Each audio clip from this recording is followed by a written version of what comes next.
IG, TikTok, Facebook, YouTube, Twitter. Pretty Pooh 75. What's going on with you? Welcome, welcome, welcome, welcome. Y'all already know. Drop your name, where you chiming in from, your business name. Good evening, good evening. It's still afternoon over here. What am I drinking, sir? Man, y'all on it early.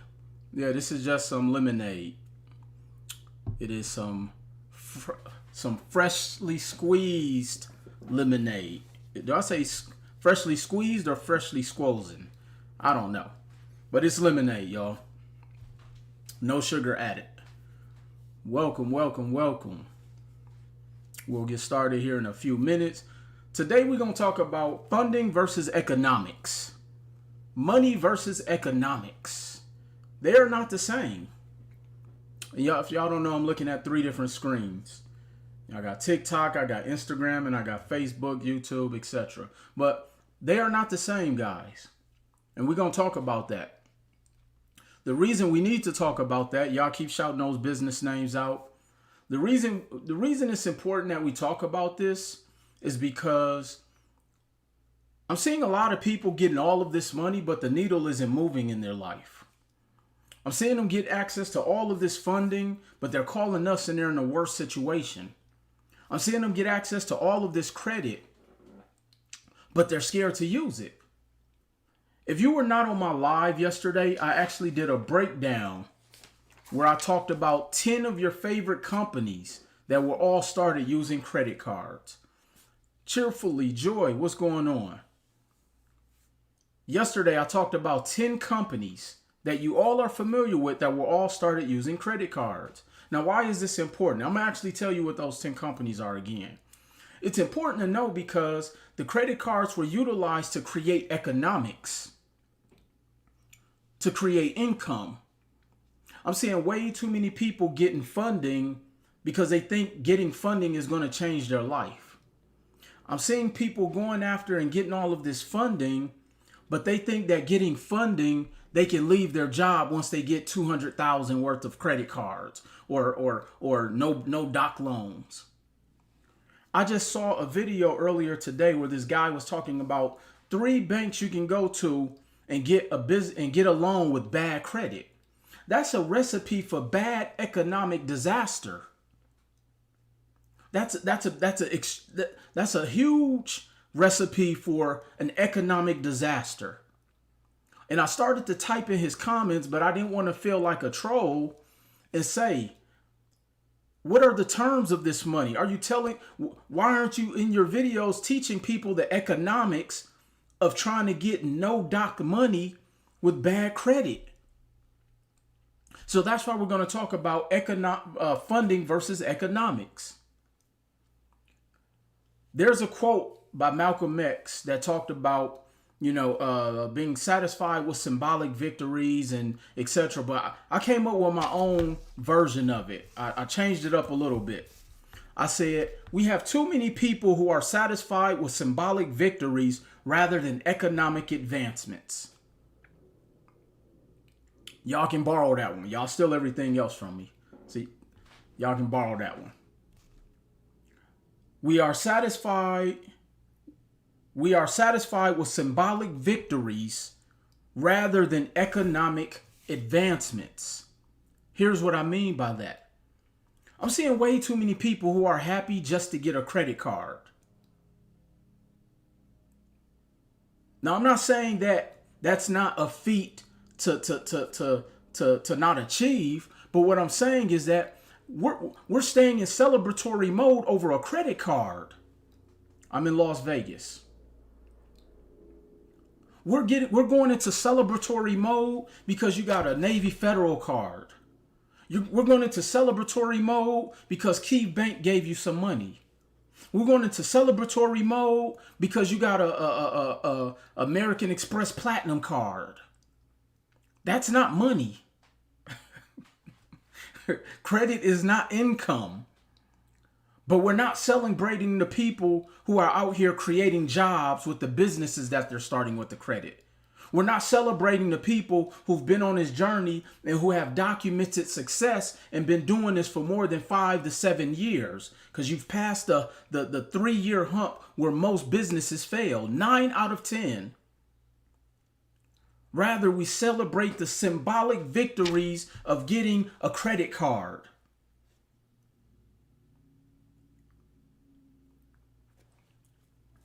So is it really about economics? Or is it that we don't know what economics are? And see, and this is why I get on here, because I'm really trying to carve a new lane for you, but to teach you something that you are not being taught. And I get it. It's the path of least resistance. I get it. I'm willing to sacrifice the views. I'm willing to sacrifice the popularity. I'm willing to sacrifice being invited to your favorites conferences. Like, I'm willing to sacrifice all of that because I don't need the validation of other people. I know how to do this. You know, if your real estate investor coach can't show you what these are, basically these are property tax bills. I just got them in the mail today. It's my favorite time of the month. It's really not. Economics versus funding, or funding versus economics. We're gonna talk a little bit about that today. I don't have long. I got to get to the office and shoot some more content. We are satisfied with symbolic victories rather than economic advancements. Look, people are getting way too excited over getting a credit card, and I get it. It's the most amount of money you probably have ever touched. But then now, are you financially disciplined to even utilize the capital? Like I mentioned, credit is to create cash flow. Somebody type that in the chat for me.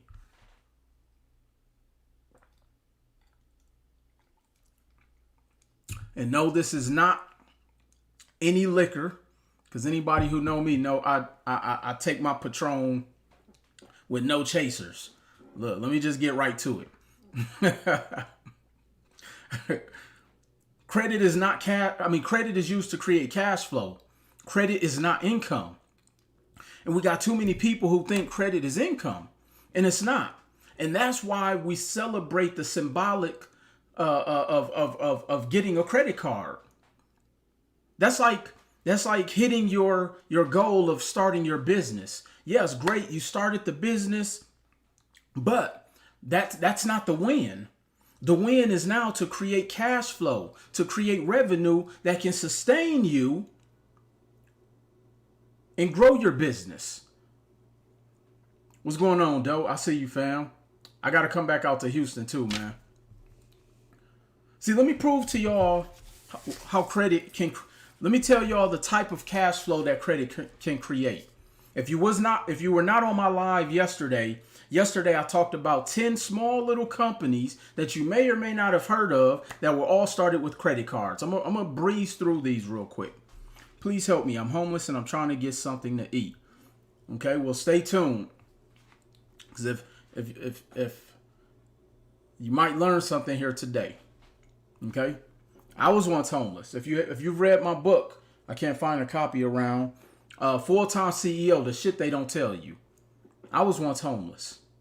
And see, I didn't have social media. I didn't have the internet gurus around. I really got it from the mud. Like, for real. But let me go over these 10 companies real quick.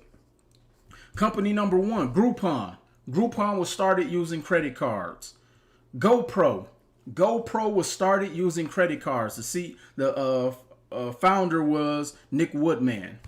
GoDaddy, the company GoDaddy, where most of you have probably purchased your domain from, was started using credit cards. Lululemon was started using credit cards, the activewear company. Twitter, Mr. Jack Dorsey actually started Twitter utilizing credit cards. Dell Technology, the technology company Dell, they're only $1 billion company. Michael Dell started Dell with credit cards. PayPal, one of the co-founders of PayPal, utilized credit cards to bring to the table. Under Armour Under Armour was started using credit cards. And these last two companies might blow you away. But Airbnb, there's a video floating around, because again, you don't have to believe Will Roundtree. Documentation beats conversation. All of this information is documented. But there's also several videos with the one of the founding partners of Airbnb, Brian Chesky, where he talked about how they had a binder of credit cards and how they were floating in the debt to get Airbnb off the ground. They found a gaping hole in the marketplace and they filled it, but they utilize calculated risk. So they overstood the economics of the credit cards. They wasn't happy just to have credit cards like a lot of people are today. They overstood the economics of them.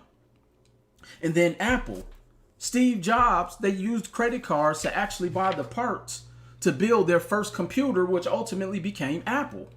Now, there's a lot of other companies, but I want to just name a few that some of them, the companies that you may not have heard of. I just want to name a couple of them. I don't know if you guys have heard of those particular companies, but all of those were started with credit cards. Let me tell you why I'm sharing this information. I'm sharing that because we have to stop being satisfied with the symbolic win of just getting the credit.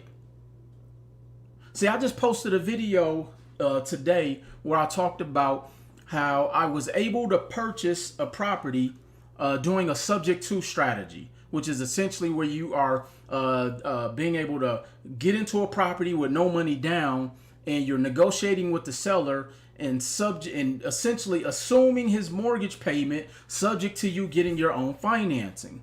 Okay, so I purchased. So we went in and negotiated the deal. You can watch the video to get the details of why he sold it to me like this. But I negotiated the deal. He sold it. I gave him $3,500 up front.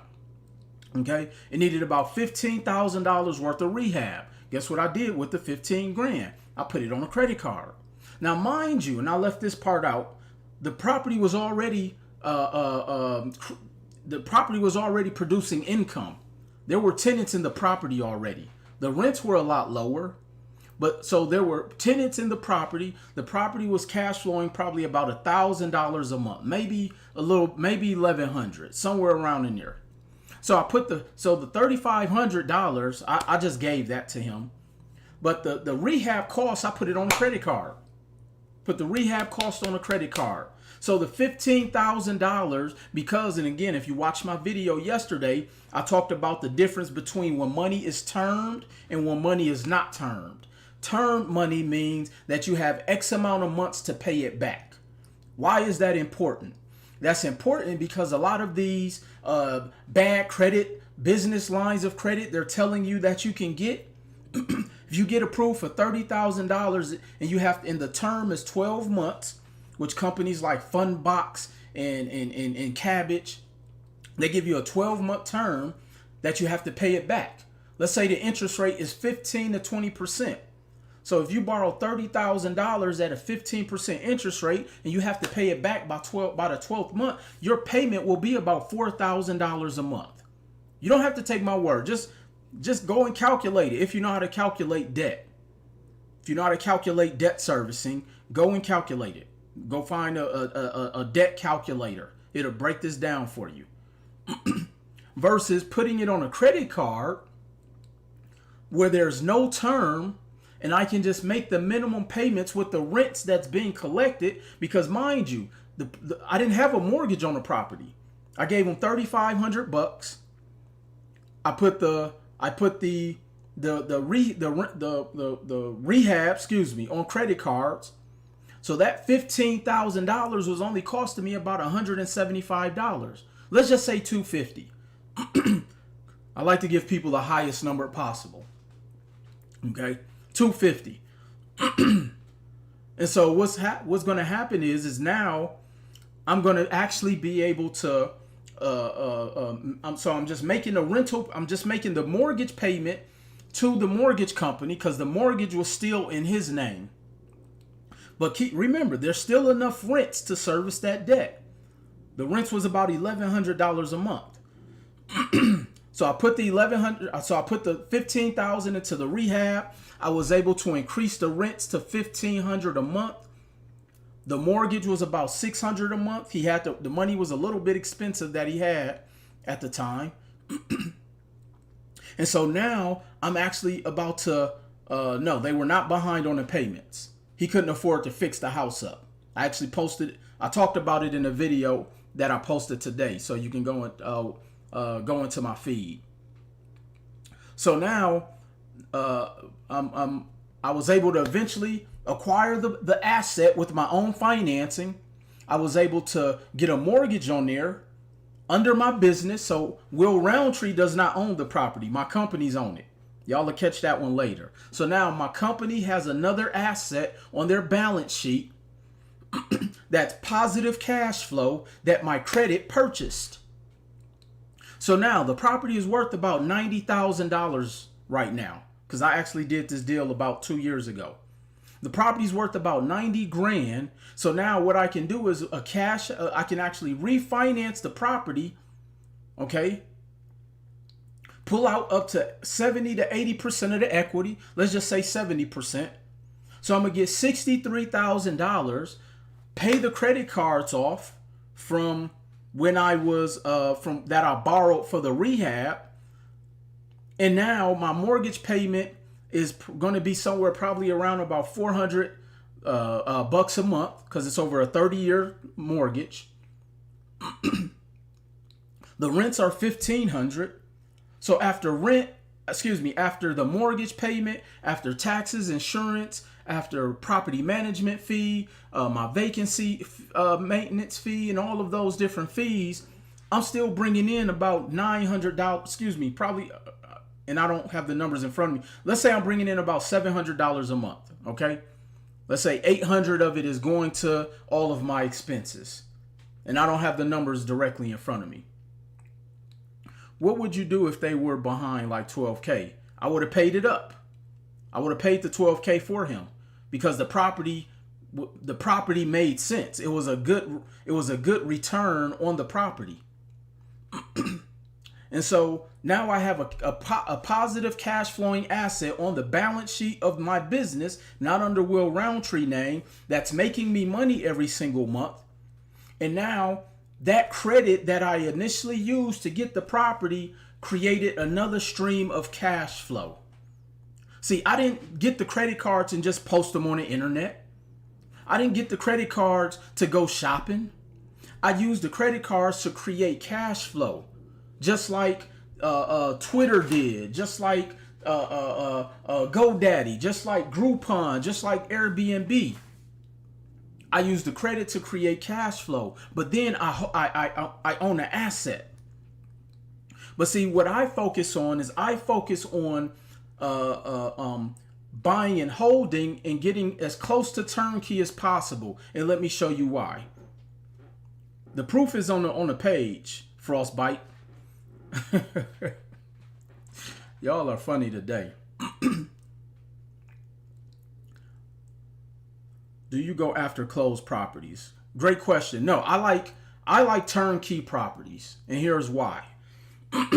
So, when you look at business, all right, y'all might want to get your pens and pads here today for this one. See, when you look at business, you want to always play the odds. When you look at business, you always want to play the odds. Let me read something to you here about investing objectives. This is actually one of my workbooks that I work out of. Let me show y'all what my workbook looks like. This is my economic workbook. If you notice, it has cassette tapes. This is the type of information that I've been studying from. Okay? Are you live on other platforms other than YouTube? Yes, I'm actually live right now on Facebook, Instagram, and TikTok. No, I don't focus on just one particular type of property. Foreclosed, short sale. I find properties that are going to make me money. See, that's the thing. We got to stop focusing on the short term of something, because just because it's a foreclosure doesn't mean it's a good deal. The foreclosure might have a multitude of mold. It may have foundation issues, and then it's not worth what it needs to be, what it's going to take to get repaired to put it out there. See, that actually is going to go into what I'm going to tell you here. As a matter of fact, let me just read this to you guys real quick. See, when I think of my investing objective, this is one of the most important concepts. You guys hear that word? Your investment objective should be one of the most important concepts when investing properly. People must change their thinking. You guys hear this? Those are two words that I come on here and I teach you guys all the time. Concepts and changing the way you think. Check this out. Instead of trying to determine where they will get the highest return on their money, they must determine what objectives they are trying to accomplish with their money based upon their stage in life. Let me read that again. Instead of trying to determine where they will get the highest return on their money, they must determine what objective they are trying to accomplish with their money based upon the stage in their life. So this is what I mean when I tell people, when they come to me and say, hey, what would you do in this scenario? And I'm like, I don't know, because I don't know where you are in your life right now. I put up a post recently and people were going crazy. They was in my DMs. I'm getting FUs and this and that because people are mad because of their situation and where they are in their life. And the post said, and I'm paraphrasing, if you're making the reason people are in financial binds because they will have a job paying them $55,000 a year and go buy a $60,000 vehicle. Let me say that again. People will have a job paying them $55,000 a year, but go buy a $60,000 vehicle. Okay? I used to watch his credit videos on YouTube. Thank you, Casual Scroller. And people got mad at that post. But here's the thing that I learned, because I don't take it personal. When somebody gets mad because all you're doing is speaking some information, that just means that's where they are in their life right now. And so it goes back to what I'm reading about investment objectives. Your investment objectives should be based upon where you are in your life right now. Okay? And so think about it like this. Why would you go and buy a $60,000 vehicle on a $55,000 salary? And people was like, well, if you budget your money properly, you can do it. And I would do it. I deserve it. And this and that and that and that. And I'm like, okay, all of that is correct. I'm not denying it. But do you even know the economics of your paycheck in the $60,000 vehicle? And 99% of the time, it's a no. What Randy Jackson say from American Idol? It's a no for me, dog. Most people don't know the economics. And here's the basic economics without me even calculating or putting this in a calculator right now. See, most people who, let's say you make $55,000 a year, okay? You don't bring that home. But I guarantee you were at the dealership telling them, hey, I want to try to get a car within this payment dollar amount. That's the worst thing you ever want to do when you go to the car dealership. Don't ever tell them how much you're willing to pay, because they like, got this sucker. Like, this is why we need to learn economics. They are laughing at us. They are laughing because of the ignorance and the lack of economics. And the definition of ignorance just means you don't know. That's what that means. Okay? So $55,000, you don't know the economics of that. And that is because that is your gross income. Somebody type the word gross. That is your gross income. That is not how much goes into your bank account every month or every year. Think about that. Your job pays you, they told you the salary package was $55,000 for the year. That is not how much that goes to your bank account. You may bring home $43,000 of that. Because you got taxes. You may be contributing to a 401k or a Roth. You may, you got insurance. You're paying FICA, you're paying all of these different fees. So you may bring home about $43,000. Okay? So once you break down that $43,000, that's about $3,700 a month. Okay?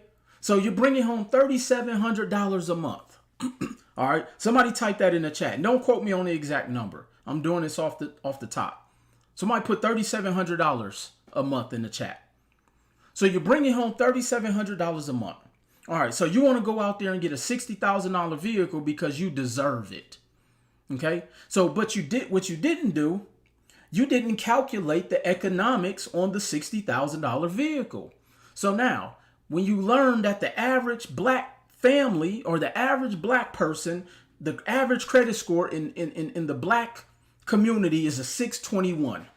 Okay? The average credit score is a 621. So you're going to go to the dealership with your bad credit and get a car note. Money Matters Boss. It's 1,100 with good credit. See, with the 621, now you're at a 12 to 15% interest rate. That $60,000 vehicle is going to be about $1,500. That's not including insurance. That's not including maintenance. That's not including gas. Because you got to put good gas in there. This is why a lot of y'all cars be messed up. Because you trying to buy these expensive cars and put 87 gas in there. You trying to buy these nice vehicles, the car that you deserve, but you want little Ron to do the oil change for $27. That's $175 oil change.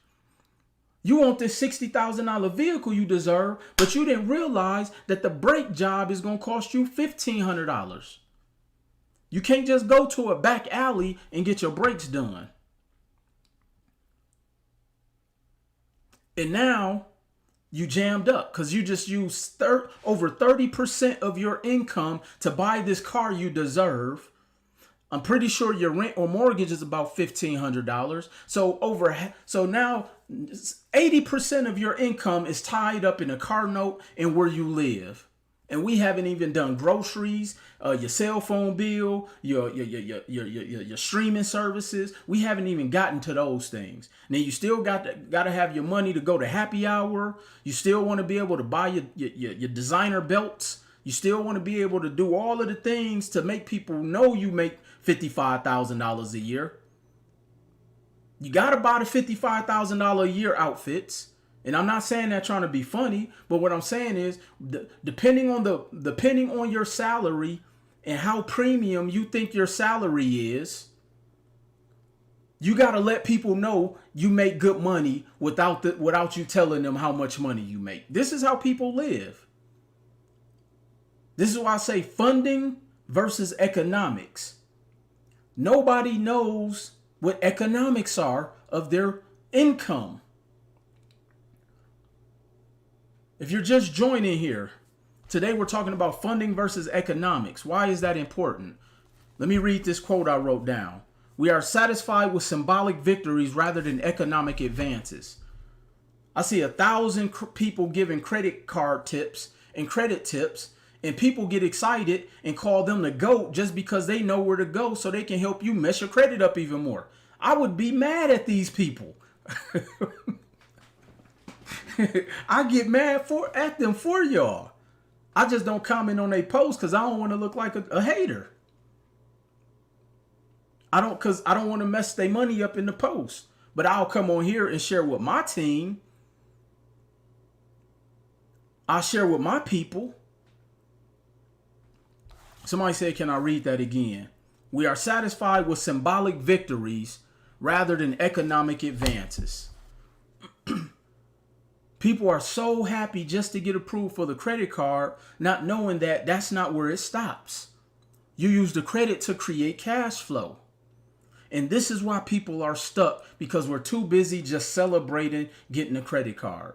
We're too busy. I see more people cheering and clapping for people who just got an LLC versus somebody who been in business, but they done grew their business, they took care of their family, they creating jobs and doing all of these things. This is why I shout out people who actually been doing their thing and has been able to provide a real living for their ecosystem with their business. I salute anybody. I don't care if you make $50,000 a year or $5 million a year. Salute to you. Because it's not easy to run a business. It's easy to set up an LLC. But it's not easy to run a business, especially when you got to deal with people who hating on you, people who want to charge back against you because they mad and where they are in their life. They done tricked off their money on concerts, so now they trying to come and get their feedback from you. That's going to be a whole nother live. Let me read this one more time. Investment objectives. Man, these daily lessons be keeping me on track with my goals. Appreciate that, Josh. Let me read this. Very knowledgeable brother of the subject matter. Thank you. Thank you, J1. Instead of trying to determine where they will get the highest return on their money, they must determine what objectives they are trying to accomplish with their money.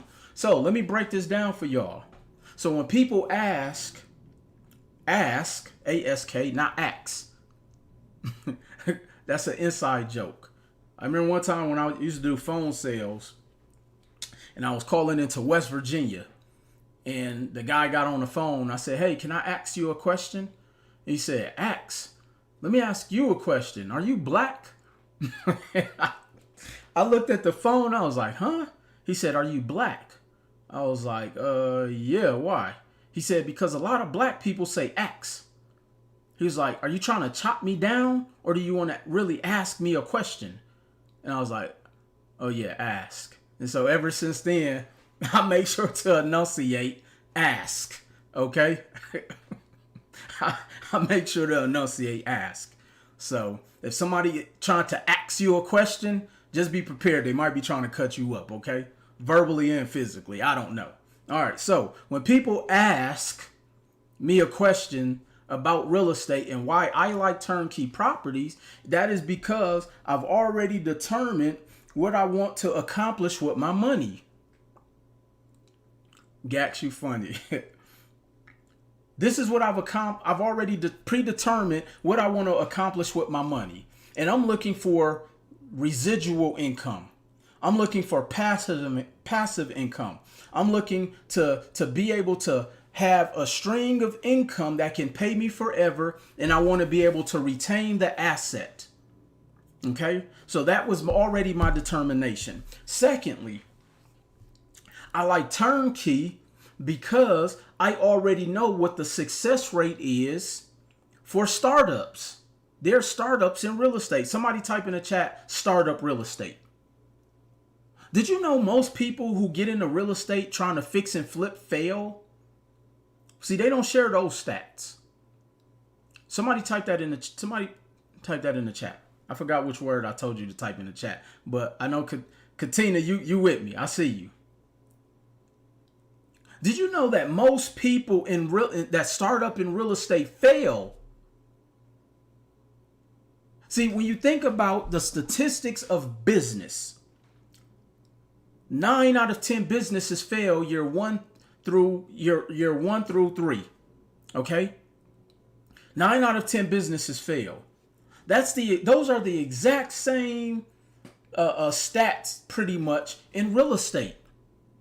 Most people who get into a real estate transaction from an investment standpoint fail on their first property.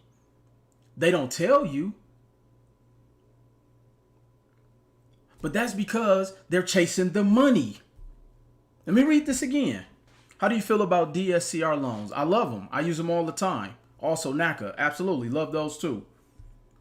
Let me read this again. Instead of trying to determine where they will get the highest return on their money.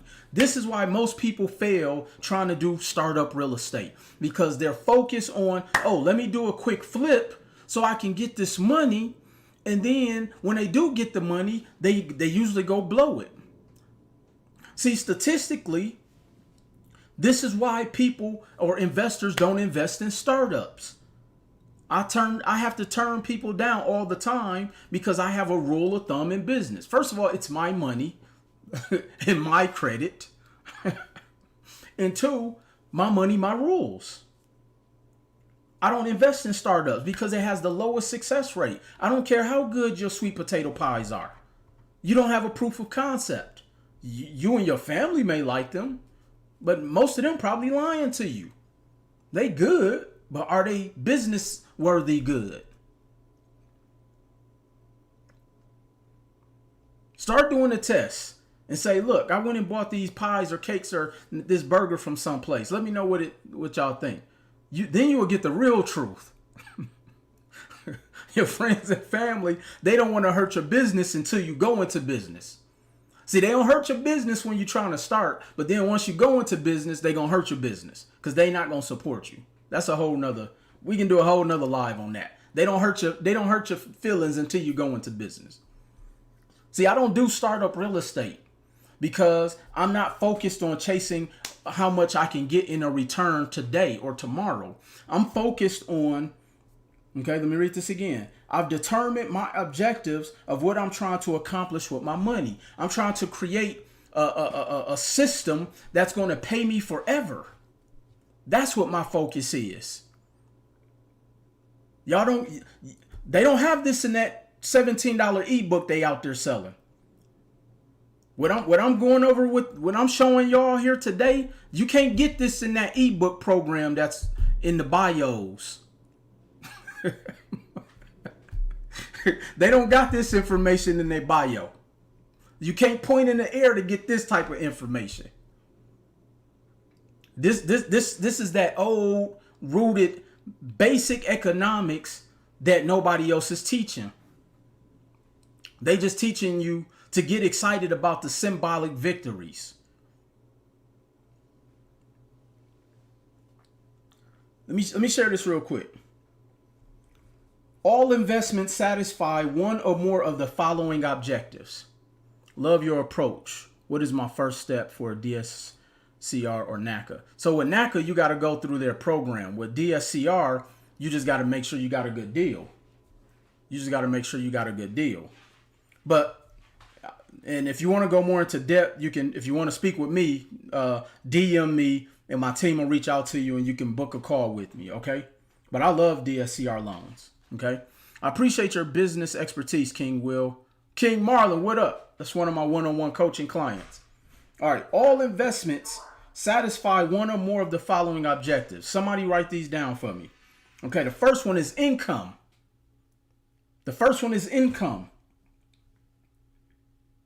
Okay.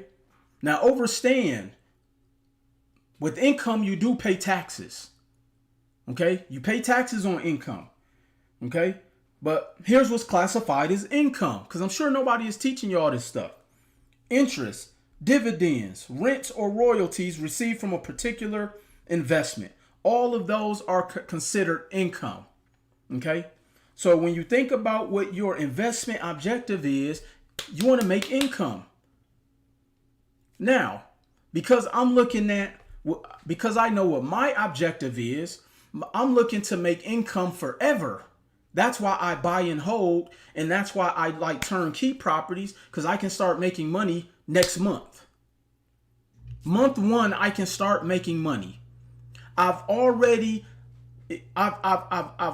increased my success rate of success, or I've increased my potential rate of success by buying a turnkey property. I didn't start with a startup real estate deal where I'm looking to go find a property where it's the worst of the worst and I got to put a bunch of money into it, and I may or may not get close to getting my return on investment right away. Okay. So I like turnkey, which means move in ready.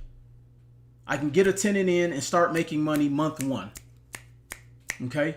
So my investment objective is to generate income.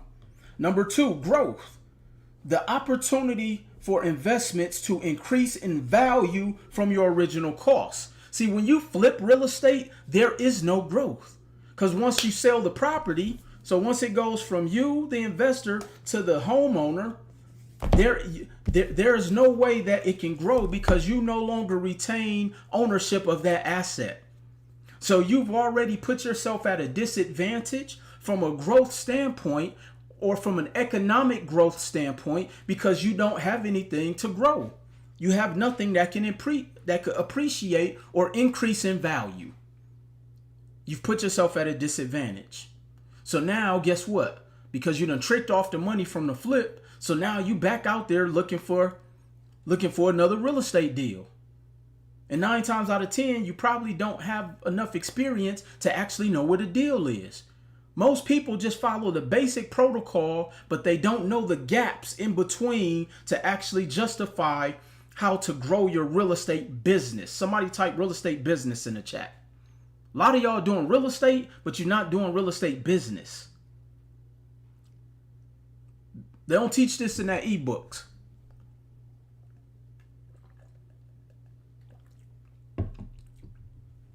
Number 3, from investments, when it comes to investment objectives. Number 3, tax benefits. Tax benefits. Let me read that for you. The utilization of one or more of the federal income tax laws to decrease personal taxes. So when you flip the property, there is no tax breaks. Matter of fact, you get clobbered. See, they don't tell y'all that part. I can't tell y'all how many clients have called me who were doing a bunch of flipping and they in a really bad position right now because they didn't pay the taxes on the money, because they give you the whole check up front. But so again, that's because you don't know the difference in money and economics. You was just so happy and you were celebrating the symbolic victory of the flip from the real estate flip, but you didn't know the economics of that money. But see, I like to buy and hold, or even why I like to buy businesses. Now, I don't invest in startup companies, but I'll buy a company because of the tax benefits, where I can decrease my personal income, knowing I can leverage the tax codes and pay myself a salary that is tax deductible by my company. So I am an employee of my own companies that I can now write that salary off as a tax expense. They're not teaching y'all this in those ebooks. If they are, please somebody let me know where it's at.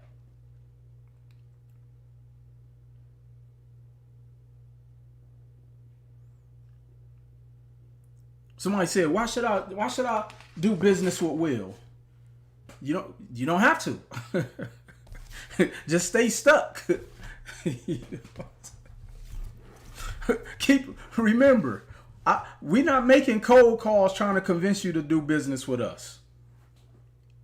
We give y'all the information and you can make an educated decision for yourself. We know how to go get real estate. Ain't that right, Katina? we know about economics. You know what I'm saying? If there is, it may not be the best idea, but I know I can flip the money and get it back while still working a job. Absolutely. I just posted a video today telling people stop quitting your job too early. All right. Speculation. Most of y'all probably ain't even heard this word before.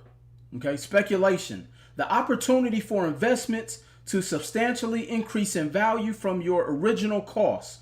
This opportunity is also usually associated with the potential for a large decrease in value from your original cost.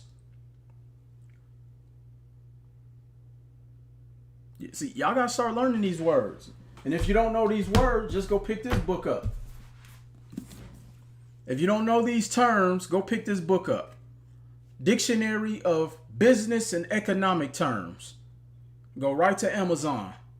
I need to see if they can give me a sponsorship. If you don't know these words, go pick them up.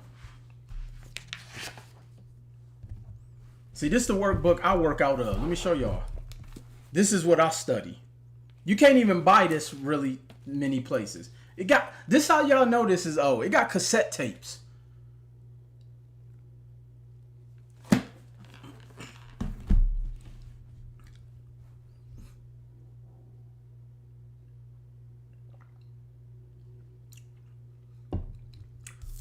Look, I know I come on here and I'll be, tapes, Katina. Would you invest in mobile homes for buy and hold? If they can cash flow.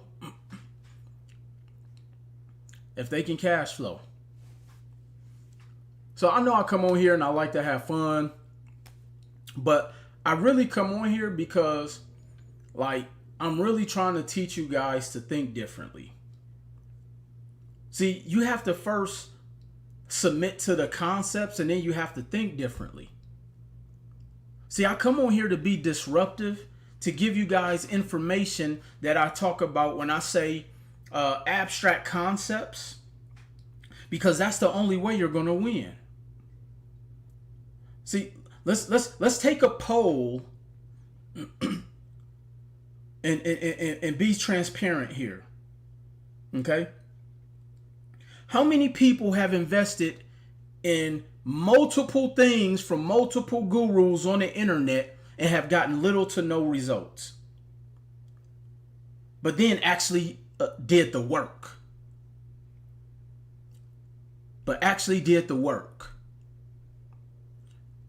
How many people on here are buying different programs, but you're not learning this type of information? See, I get it.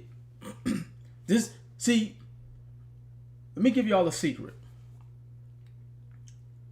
And I know it's a couple of my people on here who've made a lot of money. See, making money it's fun. But being wealthy is boring. Let me say that again. Making money is fun, but being wealthy is boring. The reason it's boring is because you have to master the mundane over and over again. And when you think about a concept, it's something that you must practice over and over and over again. My good friend on here, Dayton, used to play with the Green Bay Packers, was a lottery draft pick. He will tell you how many times they had to run a route until they mastered that route. You will hear videos of Gilbert Arenas that say how he had to go to the gym and shoot 1,000 jump shots a day. Do you guys know how many 1,000 jump shots are? A lot of people can't even do 7 push-ups, let alone shoot 1,000 jump shots in a day. That is boring. JJ Redick said the older he got, his off-season workouts caused him to want to retire because it takes a toll on you. He was like, man, I just got to the point I can't do this no more. Definitely Father Time, he said, caught up with him. But it becomes boring. The mundane is boring. But see, what happens is you have so many people, and painful, awful. But what happens is so many people are chasing the fun part, and that's the making of the money. They're chasing the real estate flips. They're chasing trying to do Turo. They're chasing all of these things that is short term that you can't scale. Turo was cool for the short term, but unless you really went out there and created a business, you can't scale that model. That's why a lot of people ain't making money right now. Most people who are doing real estate flipping didn't create a business doing real estate flipping, and that's a model you cannot scale, especially if you're doing everything yourself. Even if you're buying and holding, if you're doing everything yourself and you trying to collect all the rents, and you the janitor, you screwing in the light bulbs, you fixing the toilets, you putting up cabinets, you can't scale. You got to build a business. But that is because a lot of people aren't focused on the economics of it. We scared to use the credit for what the credit is supposed to be used for. We want to use the credit for symbolic victories and show people, oh, I got a credit card. Trust me, the people are laughing at us because we're excited just to get the credit card, and they laughing because they're like, they don't even know what to do with that shit. That's why they laughing. This is why you don't get the invites to the RIA meetings. This is why you don't get the invites to the workshops. They laughing. We so happy just to get the credit card and doing like we got whole TikTok dances with a credit card. Dance at the title company. Dance when you with your investment banker because you just closed on a major deal. Dance because you bought a company that's cash flowing. Let's somebody make up a dance called the house closing dance. Let's make up a. If I knew how to dance, I would do the house closing dance. That's what I would put on my TikTok channel. I might try to make that up. Y'all might laugh at me, but I'm gonna come up with the house closing dance. I might moonwalk, hit a backflip, and do the caterpillar. But you gonna know every time I close a deal, because the credit card dance don't make you no money, and this is why people stuck in the same place.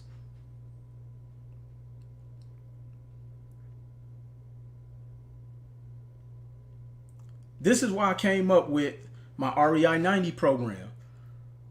Last night we did a call and we had a contractor come on and actually broke down the economics for a new investor when doing real estate flip or when doing real estate, especially when you have rehab costs. And I'm actually trying to find the paper. So we had a contractor come on. Let me tell y'all, this is how much. When I say I help you to eliminate the guesswork in my coaching program, we actually broke down some base costs of how much a particular rehab or a particular job should cost you.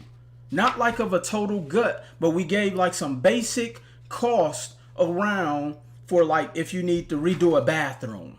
Some basic costs around how much it costs to paint a house depending on the square footage. Some basic costs of what it costs to fix an electrical socket, a light socket, the GFCIs, a water heater, a tankless water heater, a furnace, the ACU. Like, so now as a brand new investor who's running a brand new real estate business, you already know if you know that it's supposed to cost you an average of $3,000 to paint a room or a house of this size, and they try to charge you $6,000, you can go and find another contractor or try to renegotiate.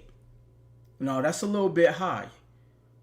Because another reason why a lot of people are losing in real estate because they getting finessed because they don't know nothing. That ebook didn't teach them that part. They just said buy a house and flip it. Buy cheap and sell high. That's all they're. This is what most coaching programs are consisted of.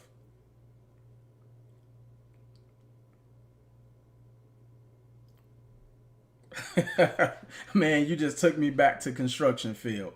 Yeah, I'm trying to get them some game, fam. Trying to get them some game. We just did a whole call to break down so that you don't get finessed when dealing with the contractor, or at least you have enough knowledge to be able to run it like a business. Cause here's what's happening. We join these programs. We want to get into real estate. We want to get into learning how to grow our business, and then we just give people the money and we expect them to go do it for us. That's not how life works. No, you got to get out here and go bump your head a couple times. But you could mitigate the loss by knowing the language. You could mitigate your loss by knowing what to look for. The contractors can smell you don't know what you're doing. That's 1,000% right. When you walk in and say, "Oh, I'm a new investor," they just see sucker written right on your forehead. They back in the truck. Man, y'all ain't gonna never guess who we doing the house for today. This person don't know nothing. Yo, jack it up 3 times the cost. They ain't gonna know. They just so happy to get their first deal. We gonna tell them anything. This is how they doing y'all. Same thing when you go to the dealership. Man, guess what? This person came in with that $55,000 salary. They want a $60,000 vehicle. And they said as long as we can keep them at $1,200 a month, they can buy. Well, guess what? The car note really going to be $700, but I'm going to tell them 12 anyway.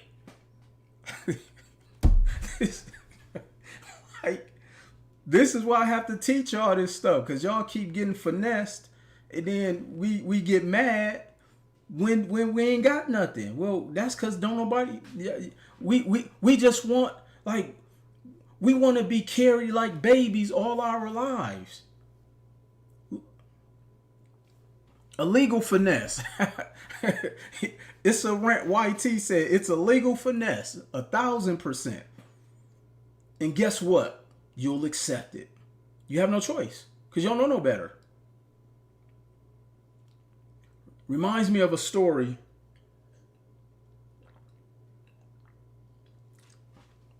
of a man who went to go see a fortune teller. And when he went to the fortune teller, he said, you know what? I think he even scratched his head like that too.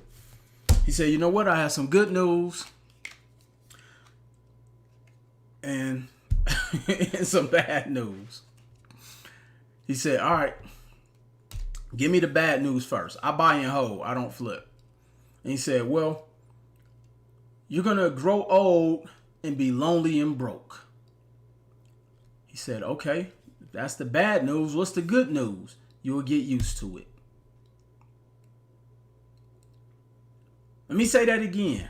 He said, you're going to grow old and be broke and lonely, and you'll get used to it. Getting used to it is the good news. See, the scary part about that story is that is the good news in a lot of people's lives. They've been so used to being battered financially. They've been so used to saying they deserve a car that a certain dollar amount. They're so used to going out there and blowing and tricking all of their money on all of their credit because they think credit is income. And then they look up and wondering why they got to work till they 75 plus years old. And then they look up and wondering why they don't have nothing but a couple belts that's out of style. Trust me, those Gucci sandals with the fur, they will not be in style forever. And when you look up and you got a closet full of shit that ain't made you no money, it didn't advance your life, all your friends really don't like you, and then you're going to have to accept it and get used to it. Because you were not willing to do what you had to do to change the narrative and move the needle in your life because you were so focused and fixated on trying to chase the short-term money and not looking at what your investment objective is. And what you said it was is that you wanted financial freedom and you wanted time freedom. But you're not doing what it takes to get those things. And this is why I say, are you willing to go for broke and submit to the process? Because going for broke doesn't just mean financially. It means that you have to be willing to change your entire way of thinking and utilize new concepts.